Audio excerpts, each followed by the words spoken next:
주일을 맞이하여 성부, 성자, 성령, 삼위일체 하나님께 예배를 드립니다. 나는 전능하신 아버지 하나님, 천지의 창조주를 믿습니다. 나는 그의 유일하신 아들, 우리 주 예수 그리스도를 믿습니다.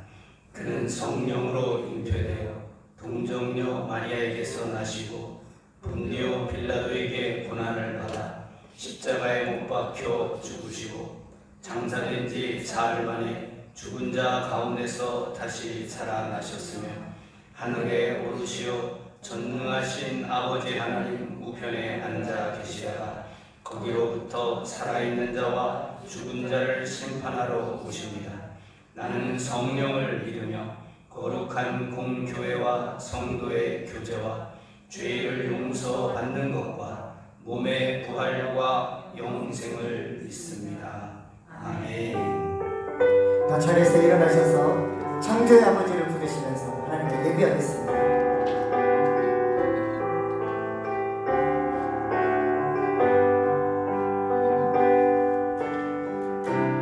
창조의 아버지 그 섭리 보리사 택하신 세대 일으키어 이 땅을 고치소서. 주의 크신 능력 만물이 사모하니 성령의 기름 부어주사 이 시간 임하소서. 주 영광 여기 임하사 열방향의 그늘 비추소서. 주의 얼굴 구할 때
할렐루야.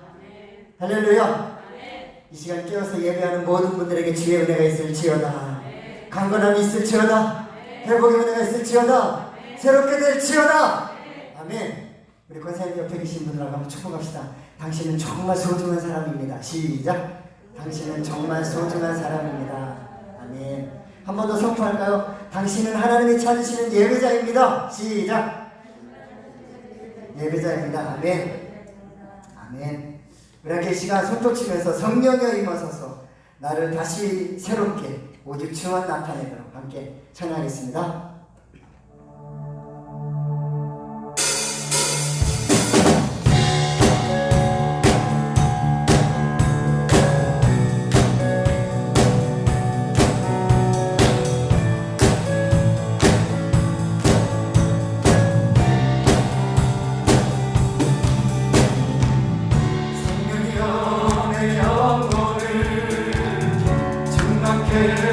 하소서 내 속에 강물이 넘쳐나게 성령이여 내 영혼을 충만케 하소서 내 속에 강물이 넘쳐나게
감사합니다. 아멘.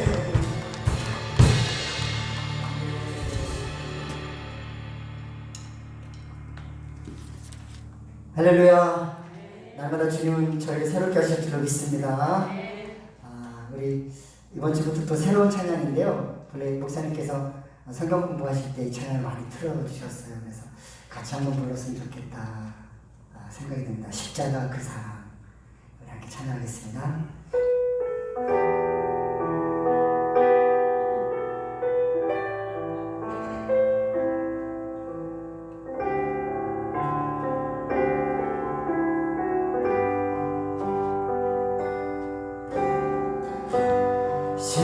십자가 그 사랑 멀리 떠나서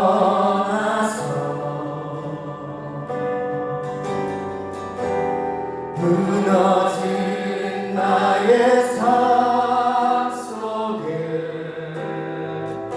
잊혀진 주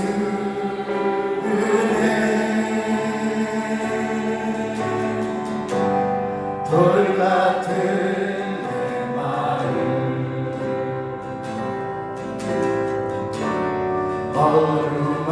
어루만지사 다시 일으켜 세우신 주를 사랑합니다.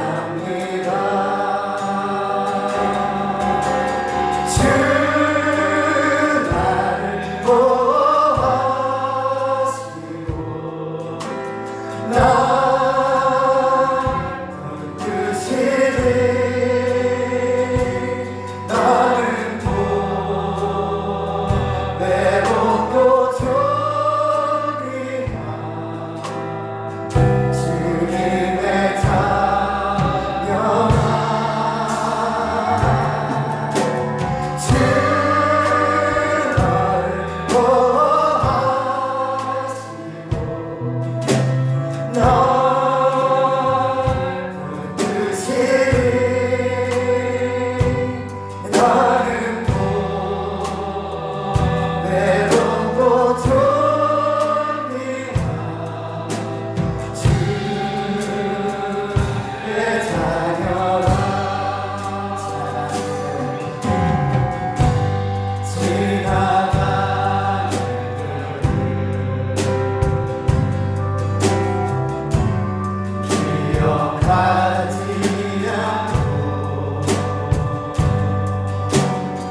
전능하신 아버지 하나님, 코로나19 전염병으로 인하여 사회적 거리두기 2.5단계의 어려움 속에서도 저희들을 붙들어 주시고 인도하여 주시니 감사를 드립니다. 지금 이 시간 비대면으로 예배를 드릴 수밖에 없지만 그래도 예배의 자리에 있게 하시니 감사를 드립니다. 신령과 진정으로 드릴 수 있는 예배의 자가 되기를 원합니다. 주님께서 찾으시고 주님께서 기뻐 받으시는 준비된 예배자가 되게 하여 주시옵소서. 여호와는 나의 빛이요 나의 구원이시니 내가 누구를 두려워하리요. 여호와는 내 생명의 능력이시니 내가 누구를 무서워하리요. 사랑과 은혜가 풍성하신 아버지 하나님, 다윗이 위기와 어려움 속에서 빠졌을 때 늘 고백했던 이러한 고백의 말씀들이 우리의 입술에서도 고백되어지기를 원합니다. 우리에게 하나님이 계시다는 것이 얼마나 든든한지, 무슨 일이 생겨도 우리의 기도를 들어주시는 하나님이 계시다는 게 얼마나 좋은지, 힘들고 어려운 상황 속에서도 항상 내 편이 계시는 것이 얼마나 행복한 것인지를 우리의 삶 속에서 고백되어지는 말씀들이 되게 하여 주시옵소서. 코로나로 인하여 어렵고 힘든 일상 속에서 살아가고 있습니다. 우리 성도님들 낙심하지 않게 도와주시옵소서. 이럴 때일수록 주의 얼굴을 구하며 주님을 의지하기를 원합니다. 끝까지 믿음 지킬 수 있는 은혜를 허락하여 주셔서 주님만 섬기는 자들이 될 수 있도록 인도하여 주시옵소서. 어떤 상황이 닥칠지라도 날마다 주님을 바라볼 수 있는 믿음이 되게 하여 주시옵소서. 우리 성도님들 코로나로부터 지켜주시고 날마다 주님과 친밀한 관계를 유지할 수 있는 귀한 은혜를 덧입혀 주시기 원합니다. 오늘도 주님께서 말씀을 들려주시니 감사를 드립니다. 말씀을 전하신 목사님 권능의 손으로 붙들어 주시고 각절의 영적 감각을 부어주셔서 하나님의 살아계신 말씀이 힘있게 전해질 수 있는 귀한 시간이 될 수 있도록 인도하여 주시옵소서. 말씀이 들려지길 원합니다. 특별히 가정에서 영상으로 예배드리는 성도들에게 집중할 수 있는 은혜를 허락하시고 주변의 모든 환경들을 다스려 주시옵소서. 예배드리는 장소마다 주의 영으로 가득하게 하시고 악한 영 일절 틈타지 않도록 주님께서 인도하여 주시옵소서. 모든 예배 주님께서 홀로 영광 받으시길 원합니다. 감사를 드리며 예수님의 이름으로 간절히 기도하옵나이다.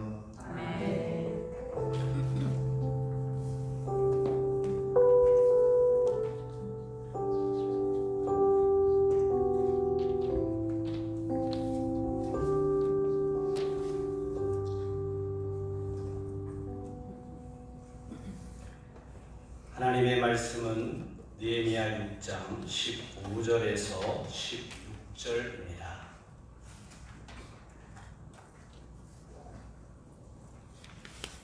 느헤미야 6장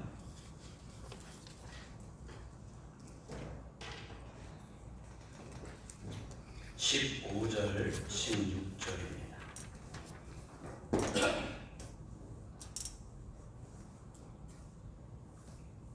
다 같이 봉독하겠습니다. 성령 역사가 52일 만인 엘룰월 25일에 끝나매 우리의 모든 대적과 주위에 있는 이방 족속들이 이를 듣고 다 두려워하여 크게 낙담하였으니 그들이 우리 하나님께서 이 역사를 이루신 것을 알미니라. 아멘.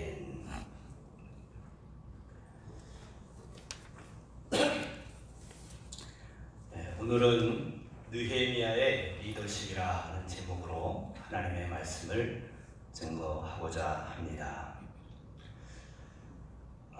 각 시대마다 시대를 리더하는 인물들이 있었습니다. 성경에도 여러 시대, 여러 하나님의 쓰신 일꾼들은 리더십을 가지고 사람들을 이끌었습니다. 다양한 상황 속에서 다양한 리더들이 활동을 했다는 것을 우리는 역사를 통해서도 성경을 통해서도 발견할 수가 있습니다. 내가 리더인가 아닌가 어떻게 생각하십니까? 리더라고 하면 따르는 사람이 있어야 리더라는 말이 의미가 있겠죠. 그 따르는 무리의 규모와 관계없이 나를 따르는 소수의 무리가 있더라도 또는 내가 관리하는 많은 사람이 있을 때 그 수와 관계없이 사실 우리는 리더의 위치에 있는 것입니다. 가장 작게는 가장들도 가정의 리더다 그렇게 말할 수 있죠. 가장의 리더십이 필요합니다. 교회 목사는 물론 리더입니다. 큰 교회나 작은 교회나 마찬가지입니다. 리더십이 필요합니다. 국정을 책임지는 대통령 당연히 리더입니다. 대통령으로서의 리더십이 필요합니다. 한 기업의 사장, 자영업을 하는 몇몇 종업원을 두고 있는 작은 규모의 자영업이라 할지라도 그 자영업의 사장이라고 하면 역시 리더라고 말할 수 있겠죠. 여러분, 그러므로 리더가 리더십을 바르게 가지고 자기의 역할을 잘 감당한다면 그와 함께하는 모든 사람들이 보다 보람있고 행복하게 될 것입니다. 여러분, 내가 있는 위치에서 어떤 리더십을 가지고 내가 행동을 해야 하는가, 이거는 한 번쯤 고민을 해야 할 문제입니다. 제가 설교를 준비하기 위해서 리더십이 뭔가라는 것을 한번 살펴봤는데 세상에서도 리더십에 관한 연구가 많이 되어 있고 학자마다 좀 차이가 나는 것들을 발견했습니다. 결국 어떤 하나의 정답이 있는 건 아니에요. 자기의 위치에 따라서 발휘할 리더십의 그 모양, 리더십의 어떤 그 형태가 다를 수밖에 없습니다.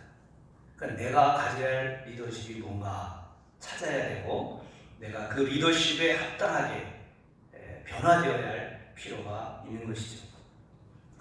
성경에도 여러 시대에 하나님이 쓰신 리더들이 있었는데 모세, 여호수아, 사무엘, 다윗, 솔로몬 등등 아주 훌륭한 리더십을 발휘한 인물들이 있습니다. 특별히 성경에서는 신앙적 리더십이 더욱더 나타나고 있는데요. 평가를 한다면 많은 시간이 걸리겠죠. 하지만 성경을 여러 번 읽어보면서 각 인물의 가장 핵심적인 리더십을 쉽게 찾을 수가 있어요.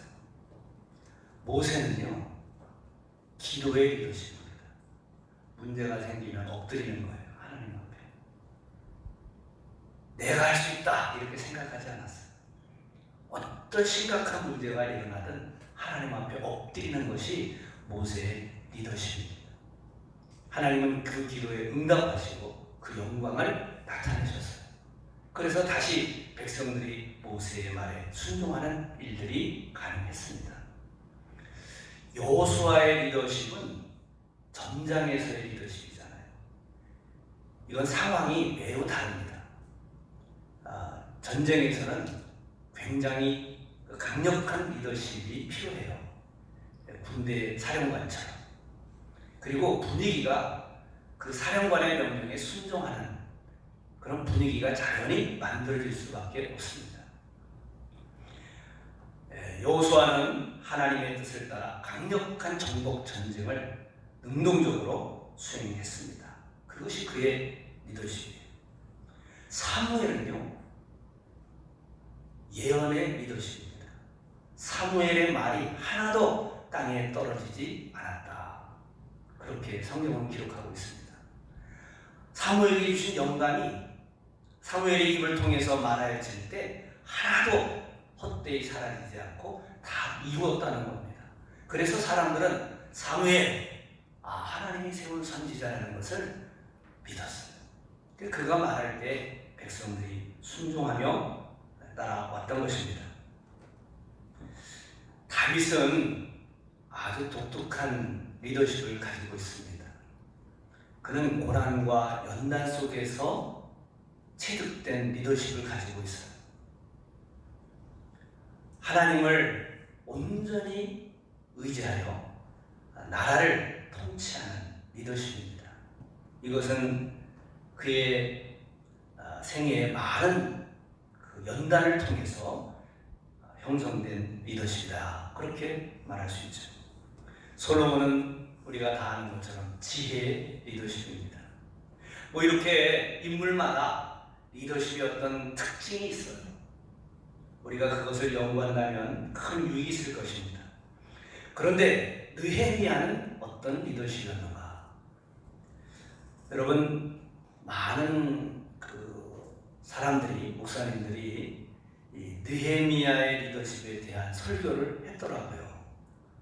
저도 오늘 그 설교를 하고 있는 것인데, 도대체 느헤미야는 그 허물어졌던 예루살렘 벽과 성문을 52일 만에, 그가 건축을 시작한 지 52일 만에 완공을 했는데 어떻게 그 큰 역사를 단기간에 이루어낼 수 있었을까?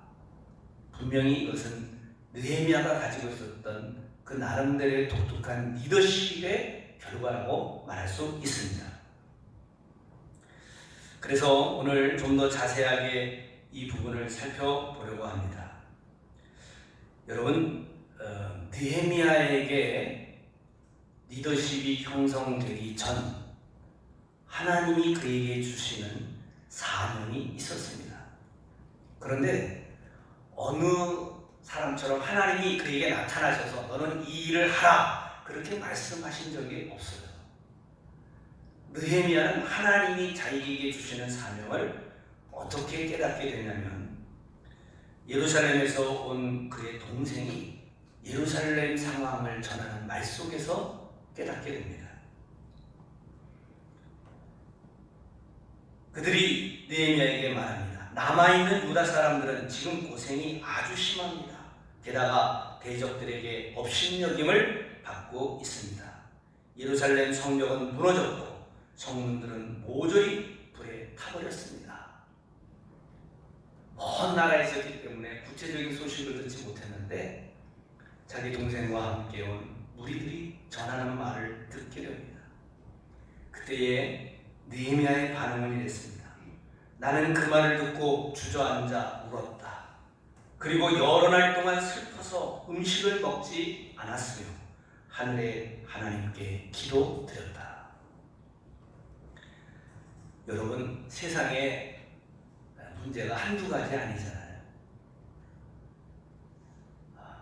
우리가 살아가는 동안에 참 참담하고 비극적인 소식을 듣게 되는 일은 많이 있는 것 같습니다. 제가 본 것 중에서 정말 기억나는 것은 미국의 쌍둥이 빌딩이 어느 날 갑자기 무너지는 그 장면을 제가 텔레비전으로 딱 보면서 야, 저런 일이 일어날 수 있는가 좀 충격을 받았어요. 얼마나 비극적인 소식입니까? 수천 명이 한순간에 죽어버리고 한 도시가 정말 지옥처럼 변하는 그런 끔찍한 사고가 아니라 사태라고 말할 수 있죠. 그런데 제가 그것을 딱 보고 나서 충격을 받았지만 울면서 하나님 앞에 기도하지는 않았던 것 같아요. 여러분은 어떻게 하셨습니까? 그 사고를 접한 다음에 하나님 앞에 울면서 기도했습니까? 아마 그 장면을 보고 정말 울부짖으며 기도하는 사람이 있었을 겁니다. 제가 누군지는 말씀드릴 수 없지만 분명히 있었을 거예요. 저는 우리가 하나님께로부터 사명을 발견하는 그 방법이 여러 가지가 있는데 하나님이 직접 말씀해 주시면 그보다 더 확실한 건 없죠.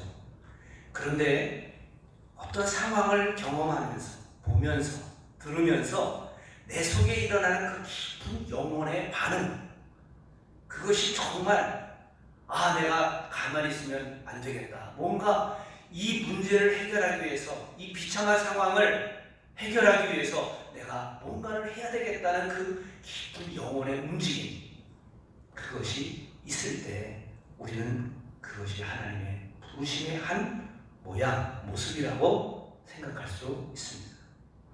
느헤미야는 불타버리고 무너져버린 예루살렘의 성벽 이야기를 들을 때 정말 마음이 아팠고 울었고 하나님 앞에 부르짖어 기도했습니다.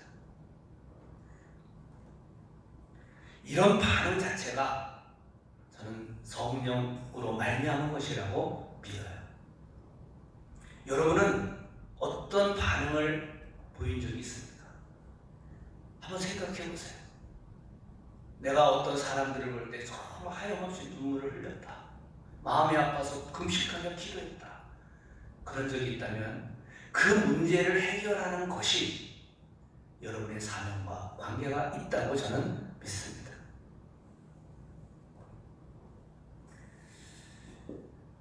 또 느헤미야는 이 상황에서 하나님 앞에 기도를 드렸는데 그 기도가 응답이 돼요.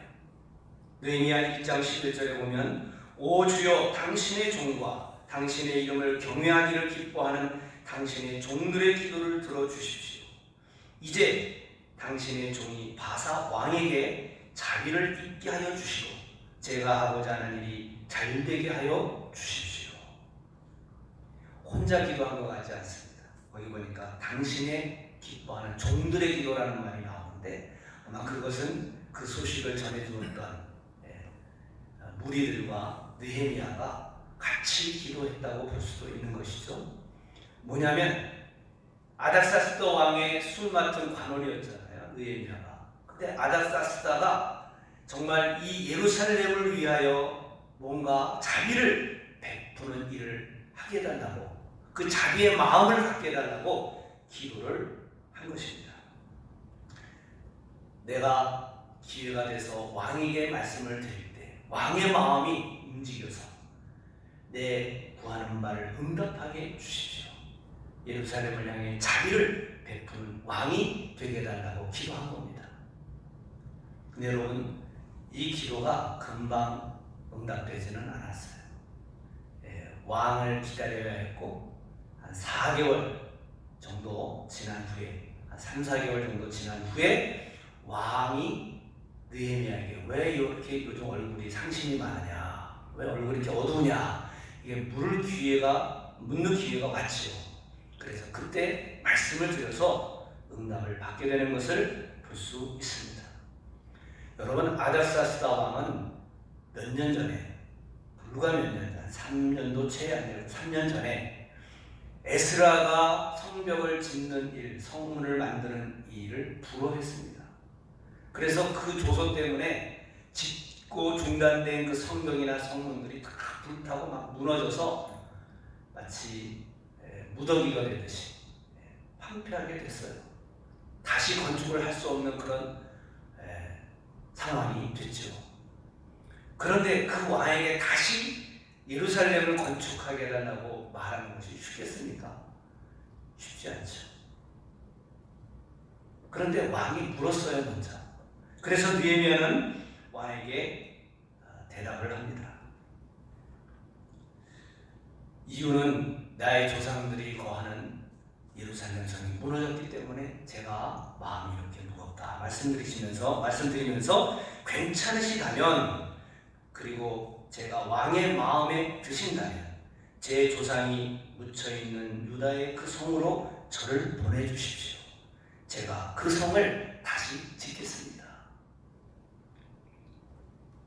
그랬더니 왕이 의외로 응답을 긍정적으로 해주었어요. 그대가 여행하는데 시간이 얼마나 걸리겠소? 언제쯤 돌아올 수 있겠소? 그러면서 왕은 기꺼이 느헤미야를 보내주려 했습니다. 그래서 이왕 왕의 마음이 열린 김에 느헤미야는 더 구하죠. 내가 거기까지 갈 수 있도록 통행을 위한 편지를 써주십시오. 거기에 가서 건축할 때 필요한 목재를 얻을 수 있도록 편지를 써주십시오. 다 허락을 받았습니다. 그리고 왕의 군대를 동원해서 예레미야의 무리가 돌아가는 길을 에스코트, 호위해 주었어요. 그래서 느헤미야는 자기가 예루살렘에 가서 성전을 건축하는 것은 하나님의 뜻이라는 것을 확실히 알았던 것입니다. 하나님이 그렇게 응답을 해 주신 거예요. 여러분, 내가 정말 어떤 가슴 아픈 이야기를 듣고 정말 울부짖으며 기도하면서 하나님 앞에 무언가를 구했는데, 그 문제 해결을 위해서 무언가를 구했는데 하나님이 그 기도에 응답하셨다고 하면 내게 그 일을 해야 할 사명이 있다는 것을 잊지 마시기 바랍니다.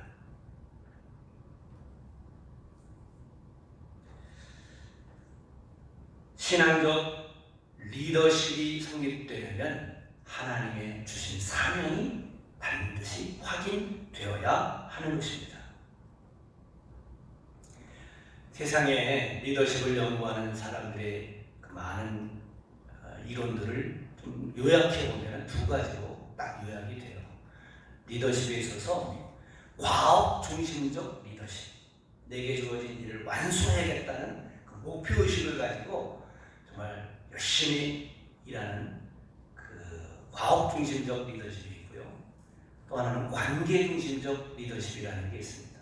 사람들과 함께 어울려서 협력해서 그 일을 이루어가는 관계 중심적 리더십, 이 두 가지로 요약이 될 수 있어요. 그런데 사실 느헤미야가 이 일을 하는 데 있어서는 두 가지가 다 필요했습니다. 하나님의 영이 느헤미야와 함께 함으로 이 일을 정말 힘있게 지혜롭게 잘 감당할 수 있었는데요. 성경에 보면은 먼저 느헤미야는 자기에게 주어진 일이 무엇인지를 정확하게 규정했습니다. 이것저것 다 해보겠다, 그런 사람은 사명이 없는 사람이에요. 하나님은 어떤 사람에게 이것저것 다 하라고 말씀하시잖아요. 각 사람이 자기에게 주어진 사명이 분명히 있는 거거든요. 보다 그것을 정확하게 규정하고 그 목표를 분명하게 하는 것이 사명을 이루는 길입니다. 느헤미야 2장 10절에 보면 느헤미야가 예루살렘에 와서 거기 있는 사람들에게 하는 말이 기록되어 있습니다. 여러분은 우리가 어떤 고통을 겪고 있는지 알 것입니다. 예루살렘은 폐허가 되었고 그 성문들은 모두 불에 타버렸습니다. 자, 이제 예루살렘 성벽을 다시 쌓읍시다. 그래서 더 이상 이런 부끄러움을 당하지 않도록 합시다. 느헤미야는 자기가 할 일은 성벽을 다시 건축하는 것이다. 일단 여기에 초점을 맞췄던 것을 알 수 있습니다. 그리고 느헤미야는 동참할 자들에게 믿음을 심어줍니다. 같이 해야 되니까요. 나는 그들에게 하나님께서 내게 은혜를 베풀어 주신 것과 왕이 나에게 한 말을 일러주었다. 그러자 그들이 대답했다. 성벽 쌓는 일을 시작합시다. 그들은 열심을 내서 일하기 시작했다. 지금 그들에게 믿음을 심어주기 위해서 그동안 있었던 이야기들을 다 전해줬다는 거예요. 자기가 이야기를 들었을 때 기도했던 것, 그리고 아닥사스도 왕이 응답하고 이런 조서들을 내려주었다는 것을 다 말하면서 하나님이 지금 우리에게 이 일을 하기를 원하신다 말할 때 사람들이 그러면 시작합시다, 이렇게 함께 마음을 합하게 된 것이죠. 성경에 보면은요, 그 일이 즉시 시작이 됐어요. 그런데 많은 사람들이, 신분이 다양한 많은 이스라엘 백성들이 그 일에 동참을 합니다. 느헤미야는 그들에게 그 성벽을 쌓아야 할 그 구역, 당신은 여기서부터 여기까지 길지 않아요. 한 사람에게 또는 한 가문에게 많은 걸 맡긴 게 아니고 아주 자세하게 나누어서 그 성벽을 쌓을 곳을 정해 줍니다. 그래서 동시다발적으로 성벽을 쌓는 일이 시작이 되었습니다. 느헤미야 3장에는 그 내용이 자세히 기록되어 있죠. 성경에는 느헤미야가 이 일을 언제까지 마쳐야겠다는 목표를 분명히 세웠다고 나오진 않습니다. 하고 나니까 52일 만에 완공한 거예요. 제가 생각할 때는 처음에 시작할 때는 52일보다 더 걸릴 수도 있겠다. 아마 더 넉넉한 뭐 2달, 석 달 또는 뭐 반년 이렇게 나름대로 마음속에서는 계획을 느헤미야가 세웠겠죠. 여러분, 기간을 정해놓는 것은 매우 유익합니다. 그냥 언젠가 완공되면 되는 거다 이렇게 생각하면 열심을 내기가 어려워요. 그런데 내가 이 일을 언제까지 이루겠다 이런 목표는 분명히 가지고 있었을 거예요. 결과론적인 얘기지만 그 목표는 보다 빨리 이루어졌습니다. 그런데 이렇게 협력해서 주님의 일을 이룰 때에 방해하는 세력들이 있었습니다. 하나님이 주신 사명이라 할지라도 반드시 반대하는, 회방하는 세력들이 있다는 것을 항상 염두에 두어야 합니다. 평탄한 길, 장밋빛같이 그냥 아무 염려 없는 길이 내 앞에 놓여 있을 것이다 생각하면 착각입니다. 하나님이 명하신 길이라 할지라도 그 일을 행하는 데는 사단적 세력의 방해가 있다는 것을 염두에 둬야 돼요. 그것이 얼마나 클지, 얼마나 정말 고되고 고통스러운 것일지 우리가 다 헤아릴 수는 없겠지만 사단의 회방은 한 차례로 끝나지 않는다. 그것은 완공될 때까지 계속될 것이라고 하는 이 분명한 인식이 있어야 우리는 사명을 완수할 수 있습니다. 첫 번째 방해는 뭐였냐면요, 사명의 확신을 흔드는 사단적 유혹이었습니다. 물론 이것은 호론 사람 산발렛이나 도비아와 같은 사람들, 그 밖에 뭐 주변에 있는 사람들을 통해서 이루어진 것이지만 우리는 하나님 나라를 회방하는 사단이 그 배후에 있다는 것을 전제로 읽어야 할 것입니다. 그들은 이렇게 말합니다. 무슨 일을 하고 있는 거요? 왕에게 반역을 하겠다는 거요? 아닥사스다 왕이 조서를 내려서 하지 못하게 한 일을 지금 하겠다고 하는 겁니까? 이러면서 사명을 정말 정면으로 대적하는 말을 했습니다. 느헤미야는 그들에게 대답하죠. 하늘의 하나님께서 우리가 하는 일이 성공할 수 있도록 도와주실 것이요, 우리는 하나님의 종이요, 우리는 성벽을 쌓는 일을 시작할 것이요, 하지만 당신들은 예루살렘과 아무 상관이 없어. 당신들은 예루살렘에서 차지할 목도 없고 요구할 권한도 없어. 그들과의 금을 확실히 끄면서 이 일은 하나님의 도우심으로, 하나님의 명령으로 하는 것이다 라고 분명하게 선언을 합니다. 많은 사람들이요, 이 사명의 첫걸음을 못 내딛어요. 뭔가 결심을 했는데 금방 방해를 받으면 이건 내 사명이 아니야, 이건 할 수가 없는 거야, 이거는 오히려 문제를 일으킬 수가 있어, 왕의 명령을 거역하는 거냐, 그런 말을 들으면 사명감이 꺾여질 수가 있는 거예요. 그런데 느헤미야는 그 첫 번째 방해를 뚫고 나갔습니다. 두 번째 방해는 사명의 가능성과 효과에 관한 것이었습니다. 무슨 얘기냐면 그들이 말하기를 너희들이 성벽을 다시 쌓을 수 있겠냐, 과연. 지금 여러분, 집을 지을 때요, 아무것도 없는 그냥 평평한 땅이면 집을 짓기가 그렇게 어렵지 않은데 거기에 뭐 집을 짓다가 허물어진 그런 잔재들이 있다 보면 더 짓기가 어렵지 않을까요? 상황이 지금 그래요. 예루살렘 성벽이 짓다가 막 무너뜨려져가지고 또는 불타버려가지고 형편없거든. 거기에다가 너희들이 과연 다시 성벽을 지을 수 있겠냐? 그렇게 그들이 말합니다. 그러나 쓰레기요 잿더미에 지나지 않는 돌들을 다시 세울 수는 없을 것이다 라고 말합니다. 그리고 또 말하기를 너희들이 쌓는다 할지라도 너희들이 쌓은 이 성벽 위에 여우가 올라가면 무너질 거다. 쌓아봐야 아무 방어 기능을 할 수 없는 허접한 무너지기 쉬운 성벽이 되고 말 것이다. 그러니 애쓰지 마라, 그런 얘기입니다. 이에 대하여 느헤미야는 반응을 이렇게 보입니다. 기도를 드리죠. 우리 하나님, 우리의 기도를 들어주십시오. 우리는 미움을 받고 있습니다. 산발락과 도비아가 하는 욕이 그들에게로 돌아가게 해주십시오. 그들이 다른 나라로 잡혀가게 해주십시오. 그들의 허물을 가리지 마십시오. 그들의 죄를 못 본 채 하지 마십시오. 그들은 성벽을 쌓고 있는 사람들 앞에서 하나님을 욕되게 했습니다. 어떻게 욕되게 한 겁니까? 느헤미야는 이 일을 하나님께서 도우신다 그렇게 말했는데 그들은 그 일을 할 수도 없을 것이고 해봐야 아무 소용도 없다 말함으로써 하나님을 욕되게 한 것이라고 하나님 앞에 고소를 합니다.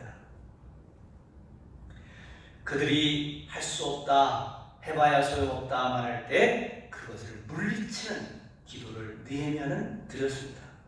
하나님, 저들의 말이 자신들의 저주가 되게 해달라고 기도한 거예요. 세 번째 방해는 사기를 깎는 위협이었습니다. 전쟁을 일으키겠다는 거였어요.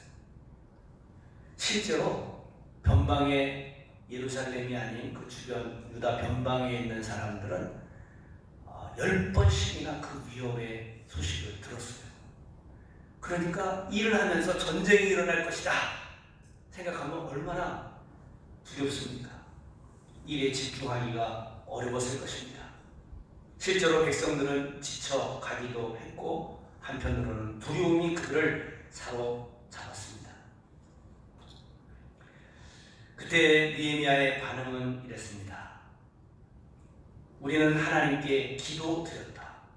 또한 경비병을 세워 밤낮으로 지키게 했다. 나는 지방별로 몇 사람을 뽑아 성벽 뒤 가장 낮은 곳의 빈터에 두었다. 그들은 칼과 창과 활을 가지고 그 자리를 지켰다. 적들이 쳐들어올 수 있는 것을 대비해서 일부의 사람들은 완전 무장을 하고 전쟁 준비를 했다는 거예요. 실제로 백성들은 일자리를 떠나기도 했습니다. 자기에게 주어진 일터를 벗어났어요. 성경에 보니까 나는 백성들이 두려워하는 것을 보고 자리에서 일어나 귀족과 관리와 남은 백성들에게, 떠나지 않고 남은 백성들에게 말했다. 그들을 두려워하지 마십시오. 주를 기억하십시오. 주는 두렵고 위대하신 분이십니다. 여러분의 형제와 자녀와 가정을 위해 싸우십시오. 그런데 하나님께서는 그 원수들이 진정으로 전쟁을 할 생각이 없이 위협만 하고 있다는 것을 깨닫게 해주셨어요. 그래서 사람들은 성으로 돌아와서 저마다 하던 일을 계속하였다라고 기록하고 있습니다. 여러분, 이 위협이라는 게 참 무서운 거예요. 요즘 교회가 비대면 예배를 드리고 있는데요. 어떤 교회는 사회적 거리두기를 지키면서 전처럼 그냥 예배를 드리고 있습니다. 그런데 위협이 있죠. 공무원들이 와서 조사를 하는 것도 그렇지만 만일 이러다가 코로나가 발생하면 교회 문 닫을 줄 아십시오. 뭐 이런 말들 굉장히 위협적이잖아요. 사실 저는 가만히 생각해보면 그건 정말 위협이라고 생각해요. 여러분, 혹시 교회 안에 코로나 환자가 와서 예배를 드렸다고 합시다. 거리두기를 잘하면 전염될 가능성은 없습니다. 식사를 같이 하거나 어울려서 이렇게 대화를 하면 전염될 수 있지만 우리가 정말 그 규칙을 잘 지켜서 하면 이전에 그런 일이 있었잖아요. 한 명도 전염이 되지 않은 그런 교회 예가 여럿 있습니다. 그렇게 될 수 있고요. 혹시 그런 확진자가 다녀갔다 할지라도 그곳에 남아있는 코로나 바이러스라고 하는 것은 12시간도 지속되지 못해요. 코로나 바이러스는 이 공기 속에서 인간의 몸을 떠나서는 7시간 정도, 최대로 살아도 7시간 이상 살지 못합니다. 그런데 뭐 한 주간, 2주간씩 막 폐쇄를 시켜놓고 교회만 아니라 뭐 장사하는 집도 그렇고 어떤 공간도 막 장기간 폐쇄를 시키는 일들이 있는데 그거는 제가 보기에 옳지 않습니다. 그건 너무 백성들, 국민들을 힘들게 하는 거예요. 그런 일이 정말 여러 사람이 전염이 됐다 하더라도 그 공간을 그렇게 오랫동안 폐쇄할 필요는 없습니다. 소독을 하고 2, 3일 후에 다시 그 공간을 활용할 수 있는 거예요. 상식적으로. 근데 괜히 그거를 너무 과대 강조를 해가지고 정말 가게문도 못 열게 하고 공간을 완전히 폐쇄시켜서 많은 분들이 어려움을 겪게 하는 일들은 좀 생각해 보아야 합니다. 어쨌든 그 얘기를 하려는 건 아니었는데 여러분 위협을 받고 있는데 지청하는 그런 이들을 정말 지도한다는 것, 이끌다는 것은 너무 힘든 일이었을 거예요. 그런데 느헤미야는 어느 것도 포기하지 않습니다. 이런 일대로 계속하자. 위협에 대해서는 우리가 대비를 하자 하면서 어떤 사람들은 한 손에는 삽을 들고 한 손에는 창을 들면서 그 일을 했다는 거예요. 저는 그 내용을 읽으면서 좀 마음에 감동이 됐습니다. 느헤미야 4장 16절 이하인데요. 그날부터 내 종들 가운데 절반은 성벽 쌓는 일을 하고, 여기 내 종은 느헤미야를 따르는 어떤 군인들을 말합니다. 또 나머지 절반은 창과 방패와 활과 갑옷으로 무장했다. 그리고 관리들은 성벽 쌓는 유다 백성 뒤에 섰다. 짐을 나르는 사람은 한 손으로 짐을 나르고 다른 한 손으로는 무기를 들었다. 성벽 쌓는 사람도 허리에 칼을 차고 일했다. 나팔을 부는 사람은 내 곁에 있었다. 나는 귀족과 관리와 백성들에게 말했다.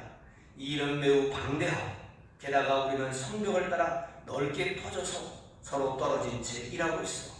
그러니 여러분은 어디서든지 나팔 소리가 나거든 그곳으로 모이시고 그곳에 전쟁이 일어난다고 가정되는 거죠. 그래서 모여서 하나님을 위해서 싸워야 한다. 우리 하나님께서 우리를 위해 싸워주실 것이라고 말합니다. 그렇게 우리는 일을 계속했다. 절반은 창을 들고 일했다. 우리는 해가 뜰 때부터 별이 보일 때까지 일했다. 그때 내가 또 백성에게 말했다. 밤에는 누구나 다 자기 부하와 함께 예루살렘 안으로 들어와 묵으면서 보초를 서고 낮에는 일을 하시고 나와 형제들과 종들과 나를 따라다니는 경호병들은 그 누구도 자기 옷을 벗지 않았다. 물을 길러갈 때조차도 무기를 가지고 다녔다. 한마디로 성벽 쌓는 일을 계속했다는 겁니다. 한편으로는 무기를 들고 언제든지 전쟁을 할 준비를 했고 나팔 소리가 나면 그곳으로 집합해서 적을 무찔러야 한다는 작전도 세워왔습니다. 여러분 힘들어하는 백성들 또 느헤미야를 따르는 부하들도 많이 힘들었겠죠. 그런데 느헤미야는 그들에게 희생을 요구했어요. 우리 이 일을 위해서 희생하지 않고서는 결코 이 난관을 극복해 나갈 수 없습니다. 힘들어도 한 손에는 무기를 들고 한 손에는 일의 도구를 들고 우리는 이 일을 계속해 나가야 한다고 말했어요. 요즘에 우리 나라가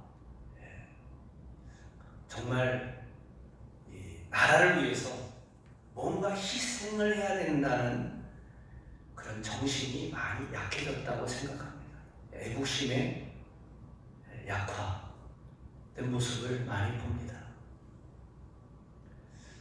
어느덧 우리는 우리 개인의 삶을 나라보다도 더 중요하게 생각하는 흐름 속에 휩쓸려 살아가고 있어요. 그런데 그 자체가 나쁘다는 게 아니라 지도자가 어떤 위기의 상황이 되었을 때에는 국민들에게 희생을 말할 수 있어야 합니다. 그게 정말 그 길을, 그 문제를 헤쳐나갈 수 있는 유일한 길이에요. 그렇게 말할 수 있으려면 지도자가 신뢰를 얻고 있어야 돼요. 신뢰가 그것을 가능하게 합니다. 느헤미야가 그렇게 말했을 때 백성들이 순종한 이유는 느헤미야가 하는 일은 하나님이 함께 하시는 일이고 느헤미야와 하나님의 영이 함께하고 계신다. 그런 믿음이 있었기 때문에 순종할 수 있었습니다. 네 번째는요, 느헤미야를 죽이려는 음모가 있었습니다. 산발랏 무리들이 느헤미야에게 오노 평야의 한 마을에서 만나자고 합니다. 이유는 나오면 죽이려고요. 예루살렘 안에 있으면 죽일 수가 없잖아요. 그런데 느헤미야는 그 말을 거절합니다. 지금 중요한 일을 하고 있으므로 내려갈 수 없어. 이 일을 마치기 전까지는 당신들을 만날 수 없어. 뭐 나가서 무슨 회의를 해서 야, 당신들이 우리를 치려고 한다고 하는데 그러지 마시고 뭐 어떤 평화 협상을 한다든지 그런 목적으로 나갈 수도 있겠죠. 그런데 아예 나가지 않았습니다. 그리고 이 일에 더 집중을 해야 한다고 말했어요. 4번이나 같은 정관이 왔는데 그때마다 느헤미야는 똑같은 대답으로 거절을 했습니다.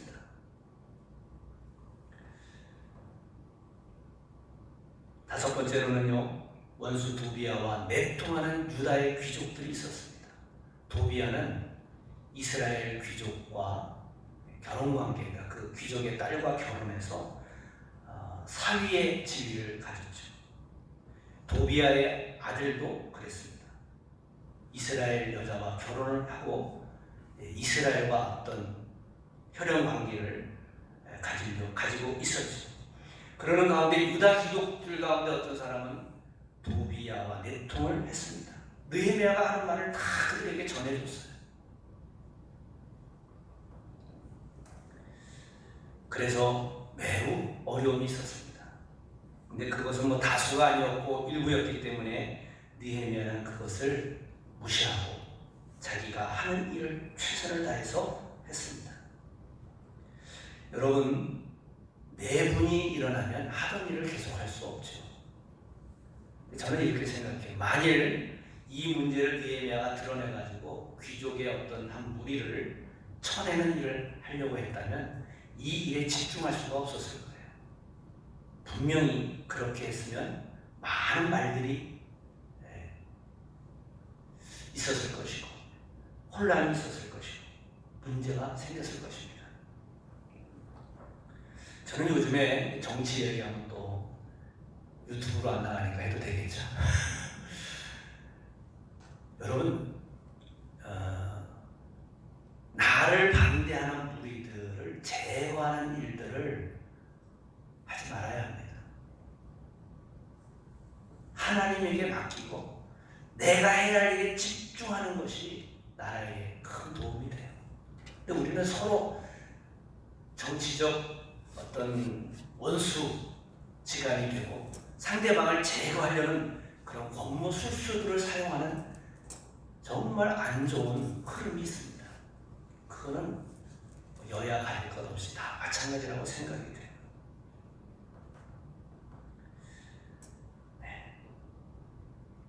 느헤미야는 자기 하는 일에 집중해야 된다는 이 한 가지 사실을 잊지 않았습니다.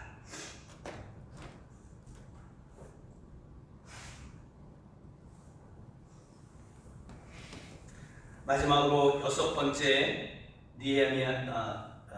스마야라고 하는 거짓 예언자가 느헤미야에게 당신을 암살할 사람들이 올 겁니다. 그러니 당신은 성전 안으로 숨어 계십시오.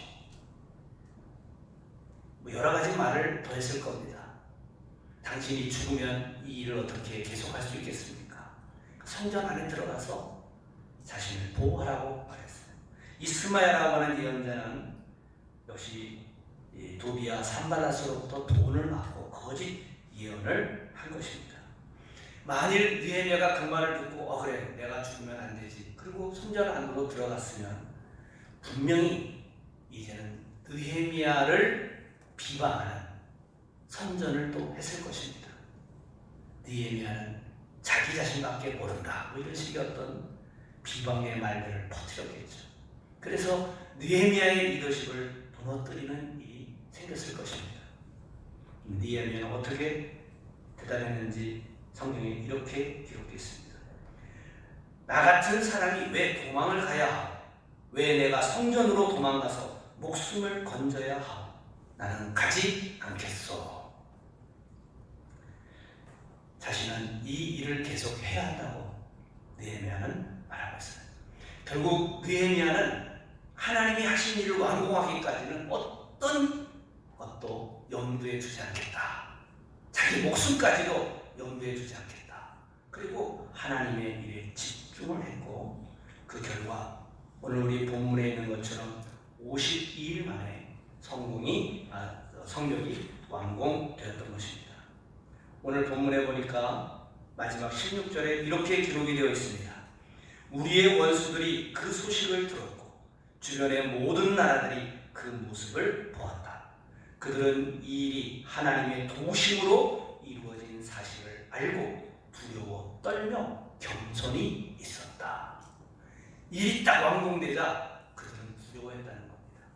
성적이 두려운 게 아니고 하나님이 저들과 함께 하시는구나, 그것을 알고 두려워했다는 겁니다. 다시는 함부로 도발하지 못하게 됐다는 이야기죠. 할렐루야. 여러분, 인생에 있어서는 장기적인 안목으로 우리가 가져야 할 사명이라는 것이 있고요, 때로는 단기적으로 정말 문제를 해결하기 위해서 집중해서 우리가 리더십을 발휘해야 하는 일도 있을 줄 압니다. 어떤 것이든 간에 저는 여러분들이 리더십에 대하여 다시 한번 신중하게 자신을 점검해 보기를 원합니다. 다른 사람을 탓하지 마세요. 리더의 기본적인 자질은 어떤 문제에 대해서 자기 자신의 책임을 느끼는 겁니다. 이건 뭐 때문에 그랬고 저건 뭐 때문에 그랬고 남의 탓, 환경 탓, 코로나 탓 등등 하면은 결국 리더십은 무너지게 돼 있어요. 내가 어떻게 변화되어야 하는가? 내가 리더십으로 말미암아 유익을 줄 수 있는, 이 공동체에 유익을 줄 수 있는 최선의 길은 무엇인가? 그것을 찾고 구하는 우리가 되어야 할 줄 믿습니다. 기도하겠습니다. 하나님 아버지, 감사합니다. 오늘 주의 말씀을 듣는 가운데 우리가 리더로서 사명을 감당할 때에 어떻게 리더십을 발휘해야 할 것인가, 다시 한번 깨닫게 주심을 감사드립니다. 주님, 사명도 없이 리더십도 없이 그냥 나 일심만을 챙기며 살아가는 인생이 되지 않게 해주시고, 하나님의 은혜로 사명을 가지고 보람 있는 가치 있는 삶을 능히 살아가게 하시옵소서. 예수님 이름으로 기도합니다. 아멘.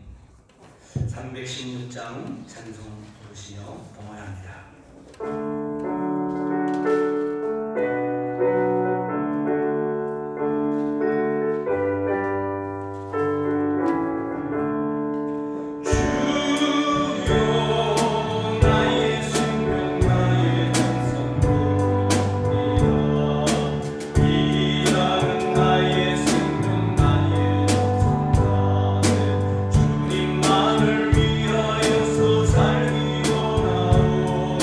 주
하나님 아버지, 오늘 이렇게 주님의 말씀을 들은 후 다시 한번 결단하며 헌신하며 사명 있는 삶, 리더십을 발휘함으로 주신 사명을 감당하는 삶을 다시 한번 마음에 새겼으니 주님, 이 말씀을 따라 기도하며 다시 한번 하나님의 뜻을 온전히 이루게 하시옵소서.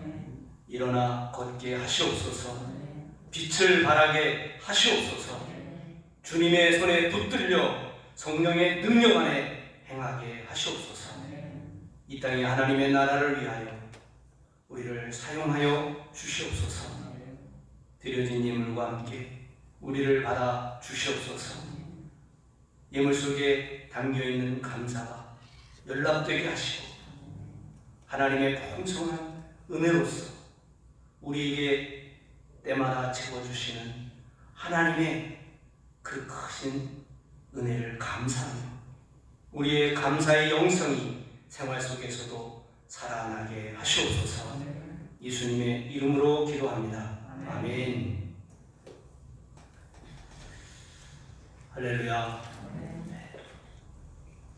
교회 소식 함께 나누겠습니다. 원래는 2주간 비대면 예배를 계획을 했는데 한 주가 더 연기가 되었습니다. 이제 주중에 코로나19 사태가 조금 진정이 되면 다음 주부터는 다시 사회적 거리두기 예배 1, 2, 3부 예배로 전환을 할 수 있을 것입니다. 여러분 위해서 기도해 주시기를 부탁을 드립니다. 그리고 다른 것들은 여러분이 교회 소식란을 참고해 주시기 바라고요. 비대면 지금 상황 속에서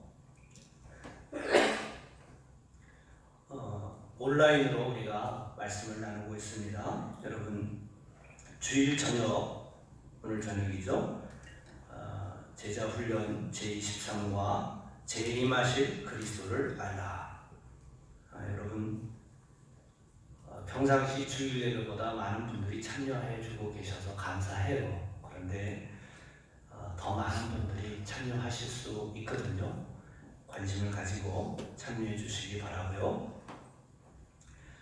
전에도 말씀드렸지만 24과까지 하면 1달러 납니다. 그러면 다시 1과부터 할 거예요.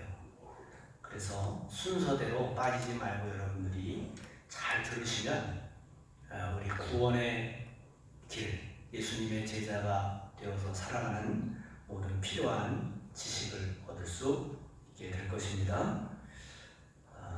그리고 훈련은 여러분 스스로가 하셔야 됩니다. 월요일부터 토요일까지 비대면 새벽 기도회를 하고 있습니다. 정말 나는 하나님 앞에 부르짖어 기도해야 된다.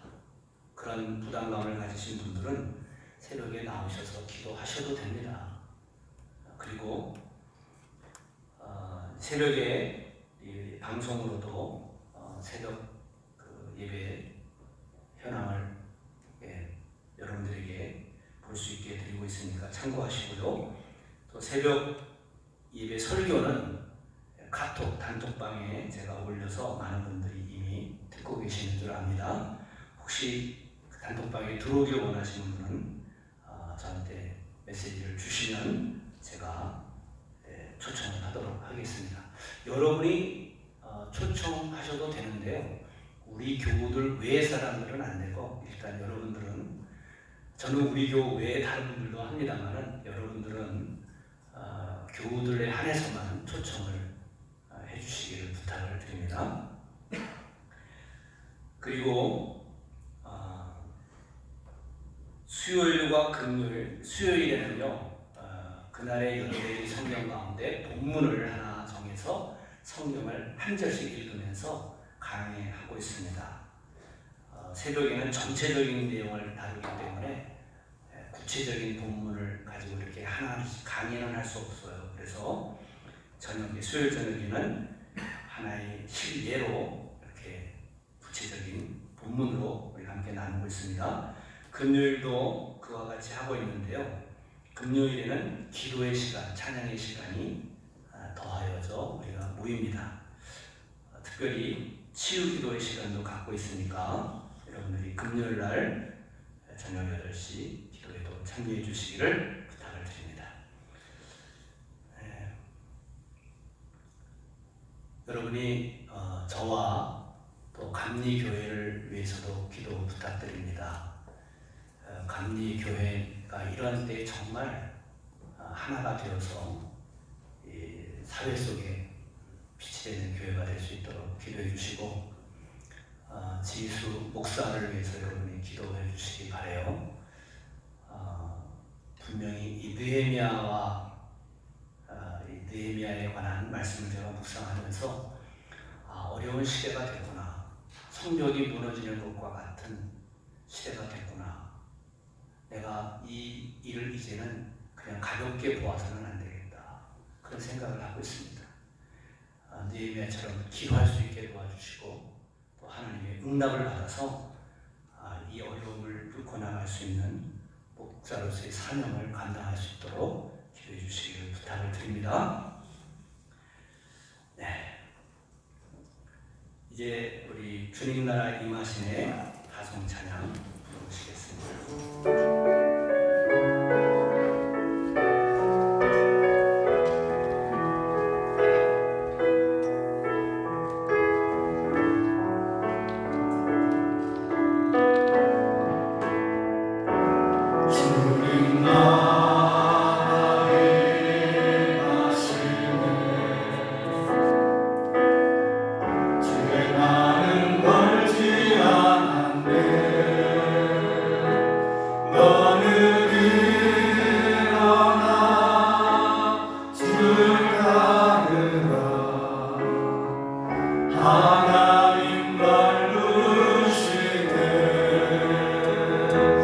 세상에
우리 주 예수 그리스도의 은혜와 하나님 아버지의 영원한 사랑과 성령의 내주 교통 인도 충만하심이 이제 사명을 찾고 사명을 이루기 위한 리더십을 갖추는 성도로서의 삶을 살기 위하여 다시 한번 하나님 앞에 간구하기로 결단하는 모든 성도들 위해 함께하여 주시기를 간절히 축원하옵나이다.